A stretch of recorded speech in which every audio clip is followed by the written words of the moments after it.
E aí, pessoal, tudo bom? Como que tá aí o descanso que não era previsto, né? Espero que estejam todos bem, tá ok? Bom, a gente vai, por enquanto, tá trocando uma ideia por aqui, até a gente voltar à normalidade, né? E logo, logo a gente está de volta. Bom, antes de começar a nossa conversa hoje, na verdade é uma conversa que nós já tínhamos iniciado em sala de aula. Vamos fazer aqui uma rápida revisão. Nós conversamos lá no início do ano um pouco sobre as revoluções inglesa, né, na quais estudamos a Revolução Puritana e a Revolução Gloriosa. Lembrando que uma teve muita violência, o rei foi decapitado, usurparam o poder, e a outra foi uma revolução onde houve a troca de liderança de reis sem a necessidade de tirar a vida de ninguém, né? E depois as dinastias que sucederam em seguida, que foram governando, ok? Bom, hoje a nossa conversa é sobre o iluminismo, né? Relembrando que nós já tínhamos iniciado essa conversa, inclusive pedi um trabalho para vocês sobre iluminismo, sobre os pensadores iluministas. Então a nossa conversa hoje é o iluminismo. Quais são as características básicas do iluminismo? Olha no nosso material aí. Racionalismo, cientificismo, anti-absolutismo, anticlericalismo e defesa das liberdades individuais, né? Essas são as características básicas que nós vamos conversar aí durante esse período em que nós estamos trocando a ideia. Só se atentando para a figura ao lado aí, coloquei uma imagem onde tem um homem segurando uma lâmpada e em seguida tem aí um balãozinho com o sol, né? Então, o que que é o iluminismo? É exatamente isso. É uma luz no seu pensamento, uma nova forma de pensar o mundo, né? E essas são as características básicas, aonde o racionalismo é relacionado ao pensamento, à inteligência, à razão, à forma de pensar. O cientificismo é a investigação, é a ciência, é descobrir as coisas, né? O anti-absolutismo é contra o tipo de governo do período, contra os reis, né? Não concordavam com o governo dos reis.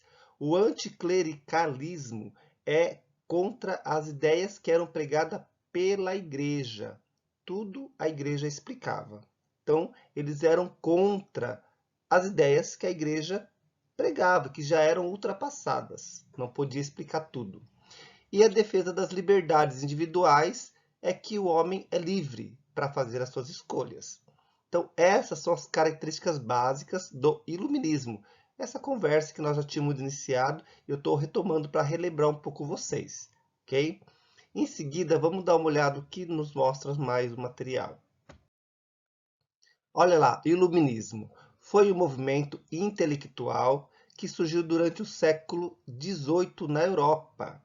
Defendia o uso da razão, como eu disse, da inteligência, do pensamento, né, que significava e simbolizava a luz contra o antigo regime. O que era o antigo regime? O antigo regime era o governo dos reis, eram os reinados. Então ele era contra esse tipo de governo, onde o rei governava sozinho, onde o rei mandava. E esse regime eles consideravam treva, passado. E pregava o quê? Uma liberdade econômica. Lembrando que economia é tudo aquilo que uma sociedade produz e comercializa. E a política, que é a forma de organização da sociedade. Ok? Olha lá, surgiu na França, mas na França ele chegou. Na verdade, ele surgiu lá na Inglaterra e se desenvolveu mais na França no século XVII.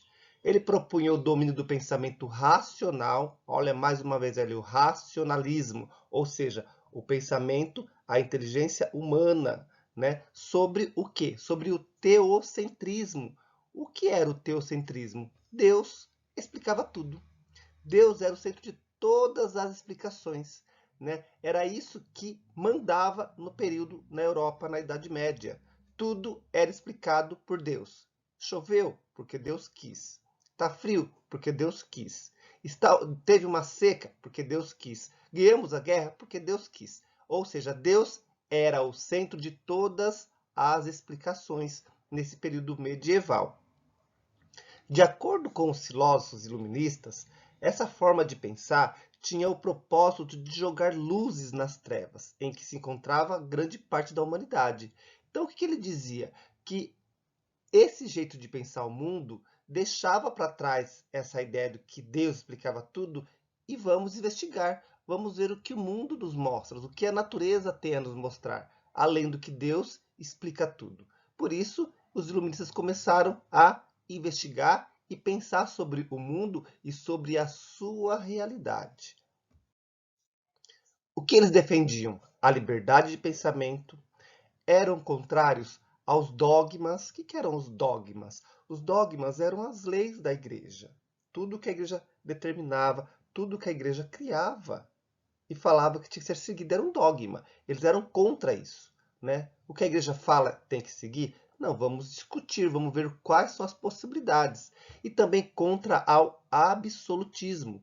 O absolutismo era o governo único do rei. Era o rei quem governava da forma que ele queria. Ele mandava e desmandava, né? O pensamento científico era caracterizado como o mais importante entre as formas de pensar.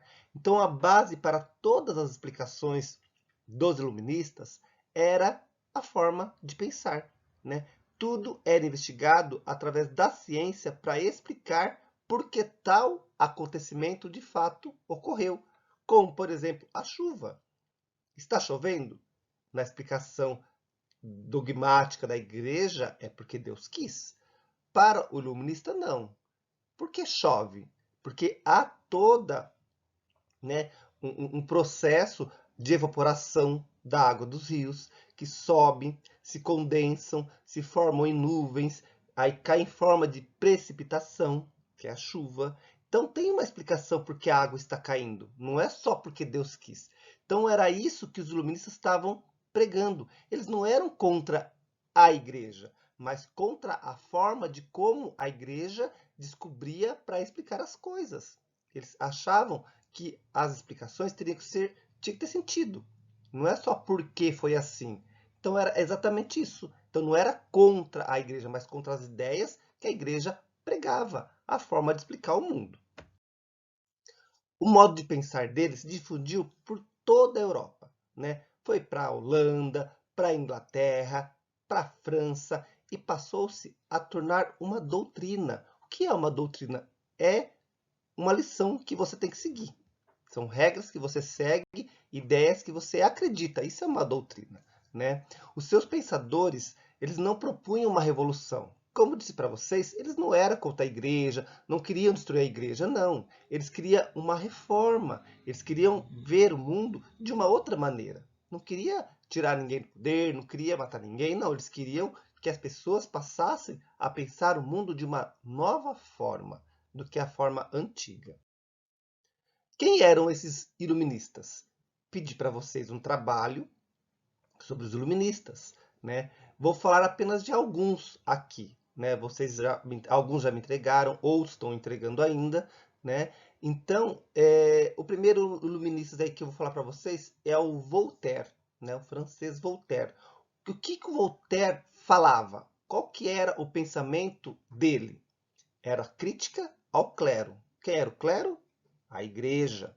E a intolerância religiosa, ou seja, o respeito à liberdade das pessoas. As pessoas são livres para acreditar ou não numa religião. São livres para acreditar ou não em Deus. Então, ele criticava isso, que as pessoas têm que ser livres, né? E a igreja pregava que tinha que seguir a religião, tinha que seguir um Deus. Ele falava, não, nós somos livres, né? Não há necessidade de você obrigar alguém a fazer uma coisa que ela não quer. Uma igualdade jurídica, ou seja, todos são iguais perante a lei. A liberdade de expressão, todos são livres para poder se expressar. E a criticar a monarquia, criticar a forma do rei governar sozinho, né? Uma monarquia onde o rei decide tudo. Então Voltaire tinha essas críticas. O Montesquieu, o Barão de Montesquieu, o que ele criticava? Ele criticava também a submissão de todos perante, né, ao rei, também criticava a monarquia. Ele foi o que criou, que deu a ideia da divisão dos poderes, né, do executivo, o legislativo e o judiciário. Ele dizia que uma pessoa não pode governar sozinha. Ela precisa de outras pessoas para poder governar junto e ter ideias e debater como resolver uma situação. Então, por isso, ele deu a ideia de criar e dividir esse poder do rei, que era tudo concentrado numa pessoa só, em 3 poderes: o legislativo, o executivo e o judiciário, né? É os poderes que nós temos hoje no nosso país, por exemplo. Quem representa o poder executivo? O presidente. Quem representa o poder legislativo? Senadores, câmaras dos deputados, federais e estaduais, vereadores, né? E quem representa o judiciário? Os juízes. Então, imagina todo esse pessoal que hoje nós temos aí no governo numa só pessoa. Era assim que era no absolutismo, o rei que fazia tudo sozinho.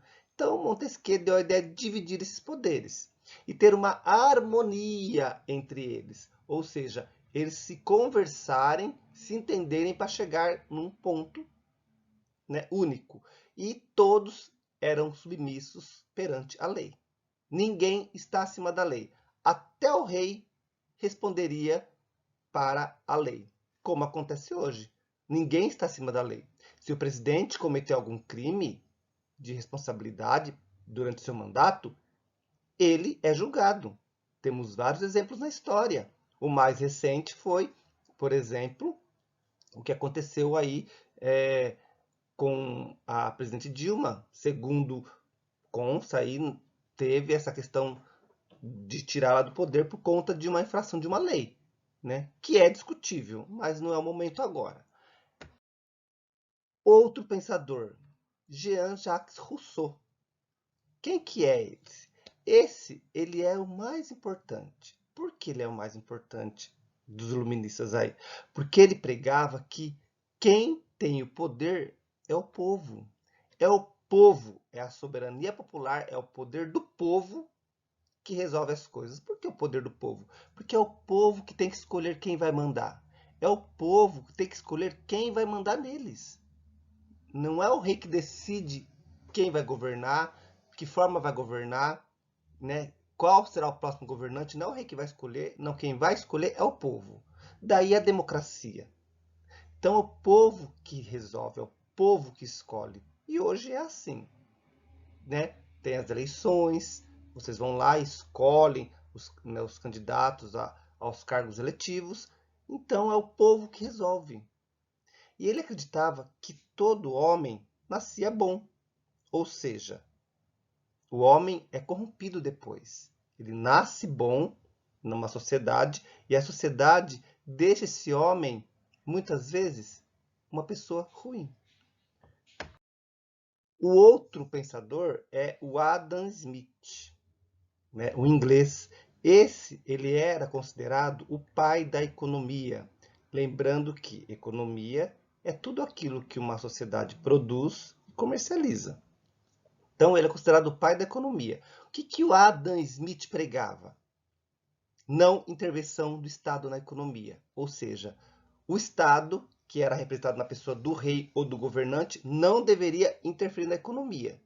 O cidadão vai lá e produz uma quantidade de produto, tudo que ele produz, grande parte do lucro ia para o rei, ou até às vezes a maioria, e o rei que decidia quanto que ia retirar daquele produtor. Ele falava, não, as pessoas têm que ser livres.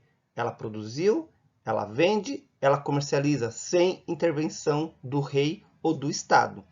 A concorrência é livre. As pessoas, elas podem vender da forma que elas quiserem, né? Aí a lei da oferta e da procura e uma divisão do trabalho. A riqueza só vem do trabalho. Isso é o liberalismo econômico, ser livre para comercializar. Nós temos aí agora o Diderot e o D'Alembert, né? Os dois franceses enciclopedistas. O que era a enciclopédia? Era uma espécie de livro onde todas as descobertas, para todas as respostas eram colocadas impressas e distribuídas. Então, as pessoas queriam saber algum assunto, descobrir alguma coisa, ia lá na enciclopédia e procurava. Como hoje vocês fazem na Wikipédia, que é uma enciclopédia virtual, aí, através da internet, onde vocês procuram um assunto que vocês estão querendo descobrir. Eles fizeram essa organização da primeira enciclopédia, pegaram todas as ideias iluministas e organizaram numa enorme enciclopédia muito grande, viu? Imagina um livro deste tamanho, com muita informação. Então, eles organizaram essa enciclopédia. Aí, depois que alguns reis começaram a perceber que o povo começou a pensar de uma outra forma, que as coisas começaram a mudar, eles começaram a ficar preocupados. Por que preocupados? Porque eles poderiam perder o poder. Então, esse despotismo esclarecido, quer dizer, déspota, é essa pessoa que tinha autoridade máxima, que era o cara, ele falou, opa, peraí, vamos mudar a forma de governar. E que eles fizeram, então, influenciado por essas ideias iluministas, eles fazem algumas reformas em seus países, porém sem deixar o poder, né? Para tentar evitar rebeliões, revoltas. Então, eles acabam aceitando algumas ideias dos iluministas para não perder o poder. Então, eles são chamados de déspotas esclarecidos, né? Que são reis que aceitaram as ideias iluministas e fizeram reformas no seu país para não perder o poder. Tá? Então, isso é um despotismo esclarecido. Por que nós estudamos iluminismo, gente? O iluminismo ele foi importante porque ele influenciou muita coisa no mundo. Olha só quantas coisas eles fizeram.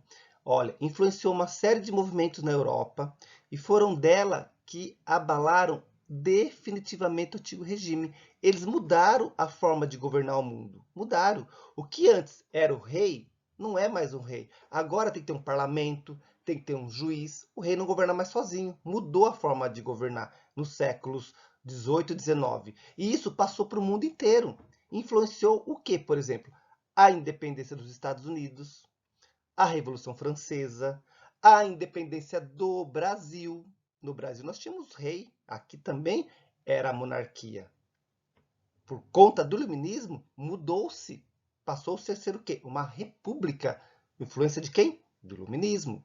Então, toda a base do pensamento contemporâneo, todas as ideias de organização da sociedade, né, de política, da economia, veio de um período em que pessoas que eram filósofos começaram a pensar o mundo de uma forma diferente. Ok? Então, pessoal, isso foi iluminismo. Nós tínhamos conversado um pouco sobre isso lá no finalzinho já, antes de entrar na quarentena. Estou retomando esse assunto porque ele é importante para a gente começar a entender o que vai acontecer daqui para frente. Porque agora o mundo ele está de uma outra forma. As pessoas vão começar a agir de uma outra maneira, ok? Bom, nas próximas aulas a gente vai desenrolar um pouquinho mais sobre as consequências desse iluminismo na Europa e no mundo todo, ok? Então, até a próxima. Falou, pessoal. Tchau.